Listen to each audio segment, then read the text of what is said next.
Welcome back to the Coal Iron Collaborative. In this video, we're showcasing how me and my buddy John Page forged a 1075 steel knife with absolutely no prior planning. So I start the process off by heating it up and forging out the tip, carefully profiling that edge, lengthening it a bit, and of course once I'm happy with how that looks, I move on to forging in the cutting edge bevel. Now, if you've done any blade forging yourself, you'll know that as you forge in a cutting edge, the blade will saber back, almost creating a pirate cutlass-like shape. And that can be pretty cool on some projects, but in this case, we want to straighten it back out, and we're going to do that by forging in another bevel along the back spine. Now, this work can be a lot of fun, but of course, you got to be careful, keep things as straight, even, and symmetrical as possible, so it takes a lot of heats and a lot of refined work. Here I'm using a detail hammer forged by my buddy Philip Wolfersberger of Mother Bear Forge, and I'm taking my time, and as I work on it, I actually start to really like the diamond cross section and central ridge I'm seeing there on the blade. And so with that in mind, I decide that I also want the back spine to be a sharpened cutting edge, creating an almost dagger-like effect. Once I'm happy with the blade, I'm then ready to move on to the grip with my buddy John's help. He helps me forge in a finger notch utilizing this 16-ton press here at Coal Iron Works. We also use the press to flatten it out, back to the anvil for some odd straightening work, and some sledging to create a bottom swell in the grip.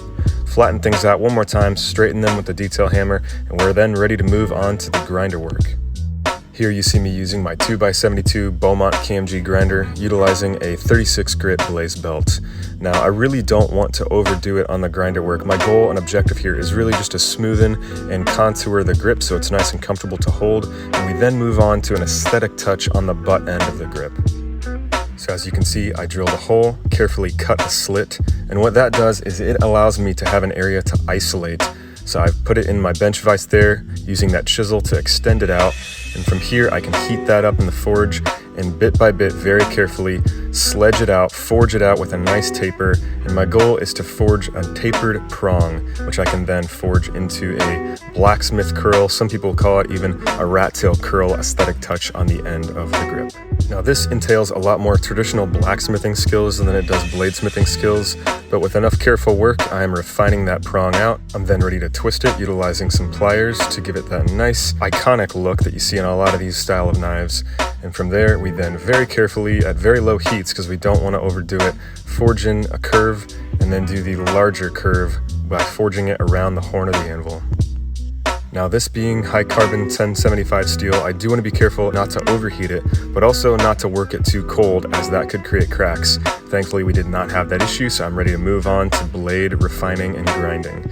So again, my goal is to take as little off as possible. I want this to be a mostly forged to finished piece, but grinding in the cutting edge is a crucial step, even if it's just rough grinding, especially before heat treat. I'm happy with the way that looks. We then quickly drill in a couple pinholes for handle scales, but now we're ready to finally heat treat the blade. It's been normalized a couple times, and we're now ready to give it its final quench into the oil.